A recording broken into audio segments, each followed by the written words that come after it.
Hi friends, my name is Bhavya Mangla. I'm IATF qualified auditor doing audit for the automotive sector for the last 19 years.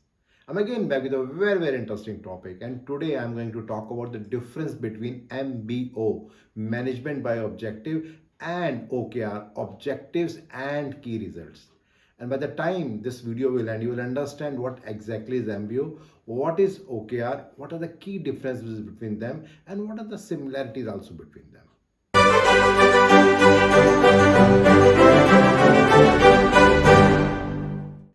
Well, in general, when we talk about losing weight and say we have a target that, okay, by the end of this year, I will lose weight by 10 kg, there is a very high possibility that after 1 year, maybe we have the almost same weight, or maybe we have lost maybe 1 or 2 kgs, but not the 10 kg.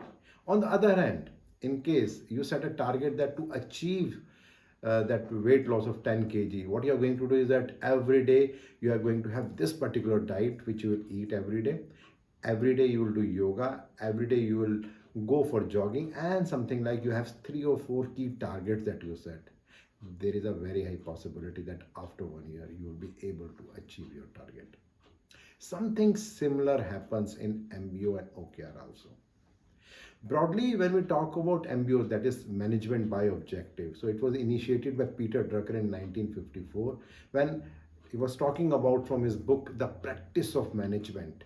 And through that, he tried to communicate that whenever there is any strategy documents and we want to achieve something, then for each and every employee will set some targets, and then based on that target, they will work on that, and then overall target or the objective will be met.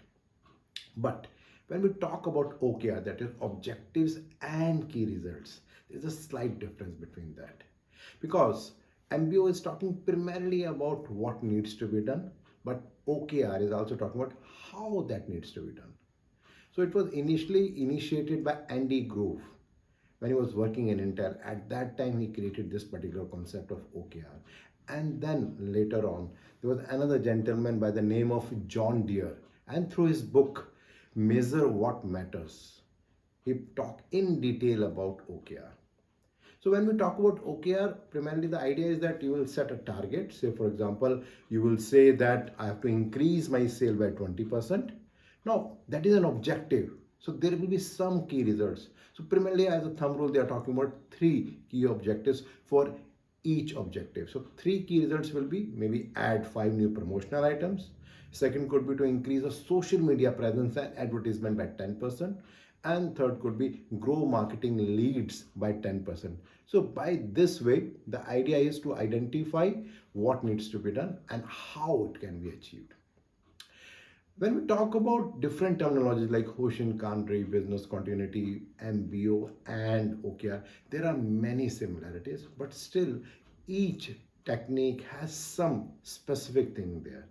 So today, when I talk about key difference between MBO and OKR, so when you talk about MBO, primarily it is talking about what are the objectives that we need to achieve. Say for example, reduce the sale or reduce the weight by 10 kg. On the other hand, when we talk about OKR, so idea is not only on what but how also, that what needs to be done to reduce the weight by 10 kg.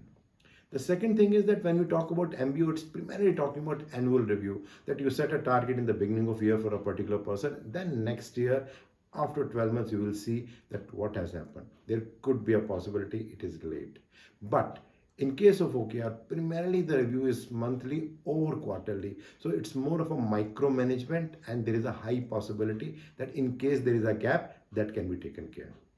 The third, it is when we talk about MBO, it's primarily more about one-to-one person. Like only one person knows that what he has to do, other persons are not aware about it. So more of a silo approach.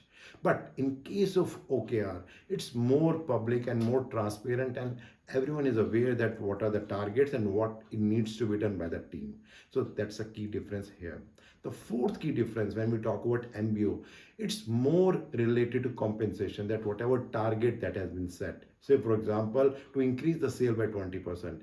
So in case the sale is not increased, then whatever incentives that you're going to get, that are getting impacted. But if you are achieving it, then you will get it. So there is a lot of pressure there. But in case of OKR, Primarily, it is not linked with compensation, even though it has some impact. But idea is not that whatever you are achieving, you will be benefited based on that.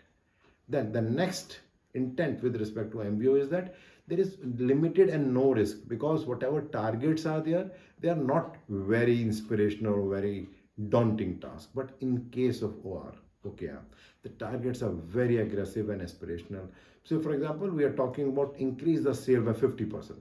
So even if you increase the sale by 30% or 20% or 40%, that still is phenomenal. And the last and the most important difference when we talk about MBO and OKR is, when we talk about MBO, it's primarily assigned to an individual, that there's a person who is being assigned a task and he or she has to take care that what needs to be done. But on the other hand, when we talk about OKR, it's more of a teamwork and it is their performance, not an individual task. So if you see that there are certain similarities when we talk about objectives which a company wants to be achieved, it is same with MBO and OKR, but the approach, that how we are going about it, that way there is a difference between MBO and OKR. Well, my next video will be with respect to the difference between customer requirement and customer specific requirement.